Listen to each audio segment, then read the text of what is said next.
அபார கருணாசிந்தும் ஞானதம் சாந்தரூபிணம் ஸ்ரீச்சந்திரசேகரகுரும் பிரணமாமி முதான்வகம். ஸ்ரீ குருப்பியோ நம. தெய்வத்தின் குரல். ரொம்ப நாளாச்சு, கேப்பு ரொம்ப நிறையா. என்னோட இன்னொரு வீடியோலையும் சொல்லியிருக்கேன் ஏன் கேப்பு என்னங்கிறத திருப்பி நான் சொல்ல விரும்பலை. பெரிவா அனுகிரகம் வேணும், அவ்வளோதான். இடைவிடாமல் தடை இல்லாமல் சொல்கிறதுக்கு பெரிவா தான் அனுகிரகம் பண்ணணும். ரொம்ப ஆசைப்பட்டு தான் நான் இதை சொல்கிறேன். முழுசுமாக சொல்லணும் அப்படிங்கிற ஒரு ஆசை. சரி, அடுத்த சாப்டர் பெரிவா நாகரீக வியாதிக்கு மருந்து அப்படின்னு சொல்லியிருக்கோம். முதல் பாகம் தான் தெய்வத்தின் குரலோட முதல் பாகத்தில் ஒரு சாப்டர். அதில் இந்த வைதீக மதம் அப்படிங்கிறதுல வருது.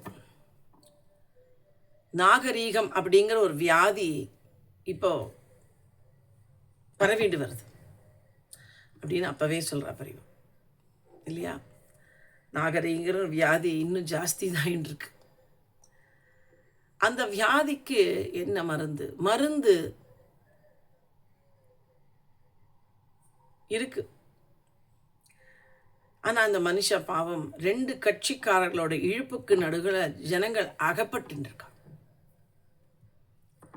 சாஸ்திரங்கள் வழியாக போக வேணும்னு சொல்கிறதுக்கு நாங்கள் ஒரு பக்கம் இருக்கோம் அப்படின்னு தன்னை சொல்லிக்கிறா பெரியவா. சாஸ்திரங்கள் பிரகாரம் தான் நடக்கணும், சாஸ்திரங்களை மாற்றணும் அப்படின்னு கூடிய சீர்திருத்தக்காரர்களை இன்னொரு பக்கம் இருந்து அவளும் இழுக்கிறா மனுஷால. இன்னொரு பக்கம் நம்ம இழுக்கிறோம் சாஸ்திரம் அப்படின்ட்டு பெரியவா சொல்கிறோம். நம்மன்னு தன்னை சொல்லிக்கிறோம். நவீன படிப்பு முறை அதுக்கு பிறகு அந்த காலத்திலே ஆரம்பிச்சுடுத்து இல்லையா, மாடர்ன் எஜுகேஷன். அது இன்னொரு பக்கம் இழுக்கு. அந்த நவீன படிப்பு முறை காரணமாக சின்ன வயசுலேருந்தே சிறு பிராயத்திலிருந்து சீர்திருத்தங்கள் அப்படிங்கிற பேரில் நிறைய மாறுதல்களில் ஸ்லாகித்து தான் ஜனங்கள் படிக்கிறான். அந்த அந்த பாடத்துலலாம் வருது இல்லையா, சீர்திருத்தங்கள் அப்படின்லாம். அதெல்லாம் படிப்பு இப்படி இருந்தாலும் பழக்கம் அடியோடு யாருக்கும் போகலை. ஆனால் உள்ள படிக்கிறா வெளியில், ஆனால் உள்ள பழக்கம் இருக்குது. அந்த சாஸ்திர சம்பிரதாய பழக்கம் இருக்குது. இன்னும் யுகாந்திரமாக வந்துள்ள நமது சாஸ்திர தர்மங்கள் துளி துளி எல்லார் வீட்டிலும் சமூகத்திலும் எல்லார் சமூகத்திலும் பழக்கத்தில் இருக்கத்தான் இருக்கு. இன்னி வரைக்கும் இருக்குது. பெரியவா சொன்னது எவ்வளோ உண்மை பாருங்க. பெரியவா எத்தனையோ வருஷம் முன்னாடி இதை சொல்லியிருப்பான். பெரியவா போயே ரொம்ப வருஷம் ஆயிடுது, பெரியவா சித்தியாகி. அப்போ சொல்கிறா, இன்னும் எல்லார் மனசுலையும் இருக்குது, எல்லார் வீட்லேயும் யுகாந்திரமாக நம்ம ப்ராக்டிஸ் பண்ண இந்த தர்மங்கள் இன்னும் எல்லார் வீட்லேயும் எல்லா சமூகத்துலேயும் வீட்டுக்குள்ளே இருக்கத்தான் இருக்குது, பழக்கத்திலேயே இருக்குது. இன்னும் இருக்கு இல்லையா? எல்லாரும் விட்டுட்டோமா சாஸ்திரத்தை? இல்லையே. அந்த பழக்க வாசனை ஒரு பக்கம், ஜனங்களை இழுக்கிற இப்போ ஏற்படுத்தி கொண்ட நாகரிக வாழ்க்கை இன்னொரு பக்கம். ஆனாலும் அவளும் சொல்லிக்கிறாள், இந்த நாகரிக வாழ்க்கையில் திருப்தியே இல்லைன்னு எல்லாருக்கும் அவளுக்கே தெரியறது. அன்றைக்கி சொல்கிறா பெரியவா, இந்த நாகரிக வாழ்க்கையில் மக்களுக்கு திருப்தியே இல்லைன்னு. இன்றைக்கும் அதே நிலைமை தான், யாரும் மாறலை, எந்த திருப்தியும் இல்லை, மனசில் நிம்மதி இல்லை, அந்த காலம் மாதிரியே இருக்கலாமா அப்படின்னு இன்றைக்கும் பேசுகிறோம். நம்ம அதை ரொம்ப நம்மனா மாடர்னாக ஆயிட்டோன்னு சொல்லலாம், ஆகலை. நிறைய பேர் பேசுகிறோம். மேபி இந்த நம்ம ஏஜ் ரேஞ்சில் இருக்கா மட்டும் பேசுகிறாளோ நம்ம தெரியல. நம்மளுடைய அடுத்த சந்ததியினர் பேசுகிறாளா, இந்த ஜென்சி பேசுகிறதா, அது தெரியல எனக்கு. நம்ம பேசின்னு இருக்கோம் இன்னி வரைக்கும். திருப்தி இல்லை, பழைய காலத்தில் இருந்த நிம்மதி இல்லை அப்படின்னு சர்வ நிச்சயமாக எல்லாருக்கும் தெரியறதுன்னு பெரியவா சொல்கிறான். இப்போ முன்னை விட அதிக பணம் இருக்கிறதாக பாவனை இருக்குது. நிறையா பணக்காரால் ஆகிட்டோம் எல்லாரும் அப்படின்னு நினச்சிட்டு இருக்கோம். ஆனால் தரித்திரம் போல தரித்திரம் இருக்குது அப்படின்னு நன்னா தெரியறதுங்கிற பெரியவா அப்போவே சொல்கிறா. இப்போவும் இருக்குதான் இருக்குது தரித்திரம். எல்லாம் சுபிக்ஷமாக இருக்குது. நம்ம தேவைக்கு அதிகமாகவே தானியம் விளைஞ்சிருக்குன்னு. அப்போ தானியம் மட்டும்தான் அவளுக்கு ஒரு இது. இப்போ நம்ம தேவைக்கு அதிகமாகவே வசதிகள் இருக்குது. ஏசி, கீசர், என்னெல்லாமோ இருக்கு இல்லையா? வெசல் மிஷின், வாஷ் பண்ணுற மிஷின், எல்லா வசதிகளும் இருக்குது. மிக மிஞ்சின வசதிகள், தேவைக்கு அதிகமான வசதிகளும் இருக்குது. நம்ம தேவைக்கு அதிகமாகவே தானியம் விளைஞ்சிருக்குங்கிற தானியம் இருக்குது. நமக்கு நினச்ச நேரத்துக்கு அரிசி கிடைக்கிறது, பருப்பு கிடைக்கிறது, எல்லாம் நல்லா கிடைக்கிறது, பைசா கொடுத்தா கொடுத்துட்றான். ஆனாலும் விளைச்சலும் இருக்குது. ஆனாலும் எங்கே பார்த்தாலும் ஒரு பயம், திகில் போகலைன்னு அப்பவே சொல்கிறா பெரியவா. கொஞ்சம் அமைதியாக இருந்தது உலகம் அப்பெல்லாம். ஆனால் இப்போ பெரியவா பேசினா எப்படி பேசியிருப்பா பாருங்க. அந்த பயம், போர், வார், எங்கே பார்த்தாலும் ஒரு பயம், எங்கே பார்த்தாலும் கொலை, கொள்ளை. பணங்காசு இருக்குது, ஆனாலும் இந்த திகில் போல இல்லை, பயம் இருக்குல்ல. அதே மாதிரி அதர்மங்கள் அப்படின்னு எல்லாமே எங்கே பார்த்தாலும் இருக்குது. முன்னே இருந்த கூரை அல்லது ஓட்டு வீடு இப்போ மாடி கட்டடமாக ஆயிடுத்து. அப்போ இதெல்லாம் ஏதோ 4 பாத்திரம் பனமட்டை பெட்டி சுரக்காய் கொடுக்க, அதை சுரக்காயில் பண்ண ஒரு சின்ன கிண்ணம் மாதிரி கொடுக்க மாதிரியெல்லாம் வச்சு யூஸ் பண்ணியிருப்பாள். இதெல்லாம் வீட்டுக்கு வீடு இருந்தது. இப்போ ஏராளமான பண்டங்கள் நிரம்பி இருக்குன்னு பெரியவா சொல்கிறா. பாத்திர பண்டங்கள், வெறும் அடுப்பையே சொல்கிறா. இப்பெல்லாம் அதுக்கு மேலே போயிடுது. ஆனாலும் அன்று இருந்த நிம்மதி இன்று இல்லவே இல்லைன்னு தெரியறது. ஆமாம், இத்தனை வருஷம் கழிச்சு, ஒரு 25-30 வருஷம் கழிச்சு முன்னாடி பேசினானே வச்சுப்போம், பெரியவா கடைசி காலத்தில் பேசினானே வச்சுப்போம். அதே அந்த 30 வருஷம் 17-20 வருஷம் கழிச்சு கூட அதே மாதிரி நிலைமை தான் இன்னும் இருக்குது. ஆனாலும் நிம்மதி இல்லை. அதுக்கு மேலே நமக்கு வசதி வந்திருக்கு, ஆனாலும் நிம்மதி இல்லை. இல்லையா? ஒத்துக்கிறீங்களா எல்லாரும்? ரொம்ப நிம்மதியாக இருக்குமா எல்லாரும்? குழந்தைகளை ஸ்கூலுக்கு அனுப்பிச்சிட்டு பயந்துட்டுருக்கோம், குழந்தைகளை காலேஜுக்கு அனுப்பிச்சிட்டு பயந்துட்டுருக்கோம். ஒரு குழந்தைக்கு ஒரு பாதுகாப்பு இருக்கா? ஒரு பெண் குழந்தை தனியாக போக முடியுமா? சின்ன 3 வயசு குழந்தை கூட போக முடியலையே. இதுக்கெல்லாம் காரணம் பெரியவா சொன்ன மாதிரி இந்த நாகரீகம்ங்கிற பேரில் நம்மளுடைய சாஸ்திர தர்மங்கள்லாம் விட்டது தான். பழைய ஆச்சாரப்படி நிம்மதியாக வாழணும்னு உள்ளுக்குள்ளே நினைக்கிறாளா எல்லாரும். ஆனால் வெளியில் நாகரிகத்தையும் சீர்திருத்த பெருமையும் விடுறதுக்கு துணிச்சலும் இல்லையா அவளுக்கு. பழையபடி போயிடலாம். இப்போ கூட நினைக்கிறோம் மடிசாரே கட்டின்னுடலாம், பஞ்சகச்சமே கட்டின்னுடலாம் அப்படின்லாம். ஆனால் ப்ராக்டிக்கலாக முடியுமா அப்படின்னு ஒரு யோசனை இருக்கு இல்லையா? எத்தனையோ பேர் இப்போ கட்டிக்கிறா, ப்ராக்டிக்கலாகவே மடிசாருக்கு மாடிடுறான். இருந்தாலும் முடியுமா? ஆஃபீஸ் போக முடியுமா? ஒரு மீட்டிங் அட்டன் பண்ண முடியுமா? ட்ரெஸ் கோடுன்னு சொல்கிறாளே அப்படின்னு ஒரு பயம் இருக்குது நமக்கு இப்போ. அதனால் அதை தான் பெரியவா சொல்லலாம். வெளியில் நாகரிகத்தையும் சீர்திருத்த பெருமையும் விடுறதுக்கு துணிச்சல் இல்லை. 2 வழியிலும் சேராமல் சங்கடப்படுறாவா. இந்த 2 கெட்டானான நிலைக்கு உதாரணம் ஒன்று சொல்கிறேன் அப்படிங்கிறா பெரியவா. அநேகமாக எல்லா விடலும் காந்தி படமும் இருக்குது, என் படமும் இருக்குது தன்னை சொல்லிக்கிறா பெரியவா. எல்லா ராத்துலேயும் காந்தி படமும் இருக்குது, என் படமும் இருக்குது, அப்படி தான் பேசியிருப்பா பெரியவா. பெரியவா எப்படி பேசுவான்னு எனக்கு குழந்தையில கேட்டு கேட்டு காந்தி படமும் இருக்குது, என் படமும் இருக்குது. ஆனால் காந்தி சொன்னாரேங்கிறதுக்காக விதவா விவாகம் பண்ணிக்க அளவுக்கு துணிச்சல் 3/4 பேருக்கு இல்லை, வரல. காந்தி என்ன பண்ணார்? விதவா விவாகம், விதவைகள் மறுமணம் சொன்னார். நாகரீகமாக தானே இருக்கா, ஆனால் எல்லாருக்கும் பண்ணிக்க துணிச்சல் வருதா? இன்னி வரைக்கும் வருதா துணிச்சல்? ஒரு சில புரட்சி பண்ணுறவா வேணால் பண்ணிக்கிறா. அந்த துணிச்சல்னா தர்மசாஸ்திரத்துக்கு பயந்துட்டும் இல்லை, 2ஆம் கல்யாணம் பண்ணிக்கணுமா அப்படிங்கிற ஒரு எண்ணம் வேணா இருக்க வாழ்க்கை. முன்ன அந்த காலத்தில் தர்மசாஸ்திரத்துக்கு பயந்துட்டும் பண்ணாமல் இருப்பா. இப்போது ஐயோ பண்ணிண்டா என்னென்ன ரிஸ்க் இருக்குது தெரியல, எல்லோரும் நன்னா வாழ்ந்துடுறா அப்படின்னு இல்லை, 2ஆவதுலேயும் கஷ்டப்படுறா. அதனால் அப்போ சொல்கிறா பெரியவா, காந்தி படம் வச்சுருக்காளேங்கிறதுக்கால அந்த துணிச்சலும் அவளுக்கு வரமாட்டேங்கிறது. நான் சொல்கிறேன், என் படம் வச்சுருக்காளே நான் சொல்கிறேன்னால குடுமி வச்சுக்கிற துணிச்சலும் அவளுக்கு வரமாட்டேங்கிறது. பாவம் ஜனங்கள் நிலை தெரியாமல் 2 கட்டாந்தனமாக ஆடின்னு இருக்கான் இல்லையா? உறுதி வேணும், சாஸ்திரத்தில் தளராத பிடிப்பு, தைரியம் அவசியம் வேணும் அப்படிங்கிறா பெரியவா இல்லையா? எதையுமே நம்ம தைரியமாக ஒன்று ஃபாலோ பண்ணுறோன்னா அதுக்கான உறுதி வேணும் நம்ம கையில். சொல்லிவிட்டு அப்புறம் இவா சொல்கிறாளே நம்ம மாறிடக்கூடாது. சாஸ்திர விஷயங்களில் கொஞ்சம் கொஞ்சம் விட்டு கொடுக்கறது அப்படின்னு வந்தால் கூட கடைசியில் வெறும் லௌகீக சௌகரியத்தை மட்டும் அனுசரிக்கும்படி தான் அப்புறம் ஏற்பட்டுடும். கொஞ்சம் கொஞ்சமாக சாஸ்திரத்தை விட்டுட்டே இருக்கோன்னு வச்சுக்கோங்க. பரவாயில்ல, இன்றைக்கி குளிக்காமல் சமைச்சிக்கலாம் அப்படின்னு நிறைய பேர் இந்த காலத்தில் குளிக்காமல் சமைக்கிறான். இதெல்லாம் பெரியவா கேட்டால் கொண்டுடுவா சொல்கிறேன். நிறைய பேர் குளிக்காமல் சமைக்கிறான்.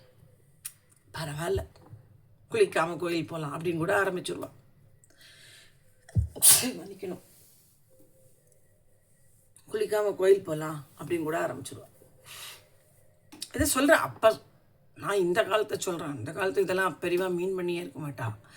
சாஸ்திர விஷயங்களில் கொஞ்சம் கொஞ்சமாக விட்டு கொடுத்துட்டே வந்தால் கடைசியில் வெறும் லௌகீக காரியம்தான் அனுசரிக்கிற மாதிரி ஆயிடுங்கிறான். இப்போ அந்த திவசங்கள்லாம் அவர் ஃபார் எக்ஸாம்பிள் நான் சொல்கிறேன், பெரியவா சொல்கிறேன், வீட்டில் பண்ணிகிட்டு இருந்தோம், இப்போது வெளியில் போய் பண்ணுறோம். கொஞ்சம் கொஞ்சமாக விட்டு கொடுத்துட்டோம். அப்புறம் திவசமே வேண்டாம் அப்படிங்கிற மாதிரி ஆகிடும் இல்லையா? இப்போ விட்டுட்டோம் இல்லையா? சரி, இப்போ வெளில தான் பண்ணுறமே, பண்ணாமலே இருக்கலாமே அப்படிங்கிற எண்ணம் வரும் இல்லையா? இப்போவே பாதி பேர் பண்ணுறதில்ல. ஆனாலும் பண்ணுறவாளை சொல்கிறேன், பண்ணாதவளை பற்றி பேச்சே இல்லை, நமக்கு விட்டுருங்க. பண்ணுறவா சாஸ்திரப்படி ஏதோ கொஞ்சமாவது அதுக்கு பயந்துட்டே வேண்டாம். நம்ம அம்மா நம்ம அப்பான்னு ஆசையாக பண்ணலாம். அப்படி பண்ணுறவா கொஞ்சம் கொஞ்சமாக விட்டு கொடுக்க ஆரம்பித்தா என்ன ஆகும்? பரவாயில்ல, பண்ணாமல் கூட இருக்கலாமே அப்படின்னு சொன்னோம். பெரியவா சொல்லலை, இதெல்லாம் நான் சொல்கிறேன். பெரியவா ஜென்ரலாக சொல்ல. அப்போ பெரியவா எதை மீன் பண்ணான்னு தெரியாது. நம்ம ரொம்ப மோசமான நிலைமையில் போயிட்டோம். இருந்தாலும் நான் சொல்கிறேன், கொஞ்சம் கொஞ்சமாக விட்டு கொடுத்துட்டே இருந்தால் வெறும் லௌகீகம் மட்டும்தான் மிஞ்சுங்கிறாங்க. சிலர் நல்ல எண்ணத்தோடு எங்கிட்ட வரா, தர்மசாஸ்திரங்களை ரிஷிகள் ஏற்படுத்தியிருக்கா, நீங்களும் ரிஷி மாதிரி இருக்கீங்களே இன்னும் அவளை மாதிரி, அதனால் காலத்துக்கு தகுந்த மாதிரி சாஸ்திரங்களை மாற்றிக்கோங்களேன் அப்படின்னு எங்கிட்டயே கேட்குறா அப்படிங்கிற. அவன் நல்ல எண்ணத்தில் சில பேர் சொல்லிப்பா, பெரியவா என்ன பண்ணுவா, ரொம்ப பட்னி கிடப்பா, பிரதோஷமாக ஏகாசின்னு அடுத்தடுத்த நாள் வந்தால் 3 நாளைக்கு பட்னிலான்னு சொல்லியிருக்கேன் இல்லையா? 3 நாள் சாப்பிட மாட்டோம். இதெல்லாம் பெரியவா தர்மசாஸ்திரப்படி நடக்கிறவா, அவளே அப்படி பண்ண மாட்டா இல்லையா? பிரதோஷத்துக்கு சாப்பிடக்கூடாது, ஏகாதிக்கு சாப்பிடக்கூடாது, அந்த மாதிரிலாம் இருக்கும்.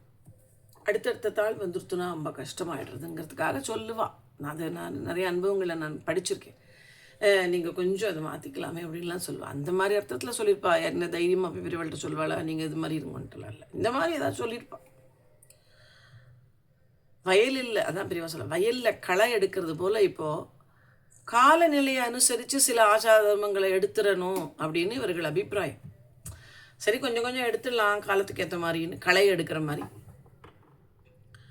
இப்போ சிலவற்றேன்னு நினச்சி நம்ம எடுத்தால் இன்னும் கொஞ்சம் காலத்தில் பின்னாடி இன்னொருத்தர் சில ஆச்சாரங்களை களை எடுக்கிற மாதிரி எடுப்பாள். இப்படியே களையை எடுக்கிறேன்னு நினச்சி நல்லதெல்லாம் எடுத்துட்டா இப்போ களை எது பயிர் எதுன்னே தெரியாது. எது நல்லது எது எல்லாத்தையும் எடுத்துடுறோம், நல்லதால் எடுத்து போட்டுடுறோம் வெளியில். களை எடுக்கிறேன் பேர் வழி. இப்போ களை எது பயிர் எதுன்னே தெரியாது. கொஞ்சம் கொஞ்சமாக சாஸ்திரங்கள் அதுலேருந்து உருவிண்டே இருந்தோம். Okay, this can be removed, okay this can be, என்ன இருக்கும் அப்புறம் மிச்சங்க?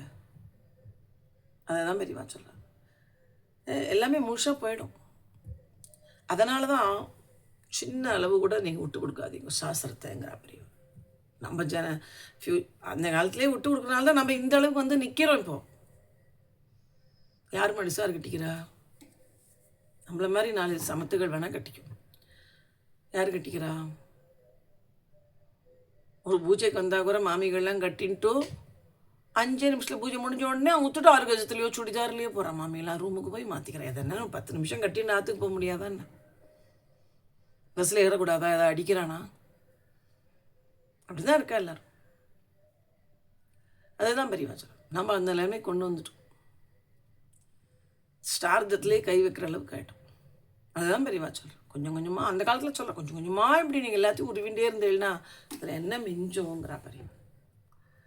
ரிஷிகள் ஏதோ அவள் சொந்த அபிப்பிராயத்தில் சொன்னான்னு நீங்கள் நினைக்காதீங்க. ரிஷிகள்லாம் இந்த சாஸ்திரங்கள்லாம் சொல்லியிருக்காளே ஏதோ அவளுடைய சொந்த ஒப்பீனியன் நினச்சின்னு இருக்கேளாங்கிறா. அப்படி கிடையாது. சுவாஸ்வதமாக இருக்கக்கூடிய ஈஸ்வர ஆக்ஞை, அது வேதத்தை அனுசரித்து, ஈஸ்வர ஆக்ஞை தான் வேதம், அந்த வேதத்தை அனுசரித்தே ரிஷிகள் இந்த விதிகளெல்லாம் ஏற்படுத்தியிருக்கான். சாஸ்திரங்கள்லாம், தர்மசாஸ்திரங்கள்லாம். அதனால் பகவானுடைய ஆக்ஞை இது. இன்னும் ரிஷிகள்லாம் அவளோட சொந்த ஒப்பீனியன் கிடையாதுங்கிற பெரியவா. சொந்தமாலாம் அதை சொல்லலை. வேதத்தை பேஸ் பண்ணி இந்த சாஸ்திரங்களை எழுதியிருக்கா. வேதம்ங்கிறது பகவானுடைய ஆக்ஞை, பகவானுடைய மூச்சு காத்துன்னு நம்ம சொல்லியிருக்கோம். அதனால நம்மளை பின்பற்றுவோம். அதை உள்ளபடி ரட்சிக்கத்தான் பிரயத்தனப்படணுமே அன்றி மாறுதல் செய்யறதுக்கு நமக்கு எந்த அதிகாரம், அதில் எந்த சேஞ்சஸ், ஆல்ட்ரேஷன், நம்ம இப்படி ஆர்டிக்கலில் எப்படி கான்ஸ்டியூஷனில் மாற்றலாம் கித்தலாம், அதுக்கே ஒன்று மாற்றினாலும் பின்னாடி எவ்வளவோ யோசிச்சுன்னு தான் அவள் மாற்றுவாள் இல்லையா? அந்த மாதிரி நமக்கு கொஞ்சம் சேஞ்ச் பண்ணிட்டோன்னு வச்சுக்கோங்களேன், எடுத்துடலான்னா அப்புறம் கொஞ்சம் கொஞ்சமாக எல்லாரும் ஒருத்தராக வந்து எடுக்க ஆரம்பிச்சு அதில் ஒன்றுமே இருக்காது. அப்புறம் சாஸ்திர பிரகாரம் நடக்கிறது இந்த காலத்தில் சாத்தியமே இல்லைன்னு நினைக்கக்கூடாது. என்ன மாமி பேசுகிற இந்த காலத்தில் இதெல்லாம் முடியுமா அப்படிம்பால பேர் இல்லையா? வியாபார வேகத்தில் வளர்ந்து விட்ட லௌகீக நாகரிகத்தை விட்டுட்டு தேவைகளை குறைத்து கொண்டால் யாருமே இப்படி ஆச்சாரங்களை விட்டு பணத்துக்காக பறக்க வேண்டியதே இல்லை. நம்ம தேவையை குறைச்சிண்டாலே நம்ம வந்து பாதி வந்து இந்த பணத்துக்கு பின்னாடி போகிறதுனால பாதி சாஸ்திரத்தை விடுறோம். ஐயோ அவசரமாக ஒரு மீட்டிங் போகணும், சரி இன்றைக்கி பண்ணுற பூஜை நாளைக்கு பண்ணிக்கலாம் இல்லையா? ஏன்னா நமக்கு பணம் வேண்டியிருக்கு. அதனால் அதை தான் பெரியவா சொல்கிறான், பணத்துக்கு பின்னாடி போகாமல் உன் தேவையை குறைச்சுன்றனாலே நம்ம நிம்மதியாக அந்த சாஸ்திரத்தெல்லாம் ஃபாலோ பண்ணலாங்க.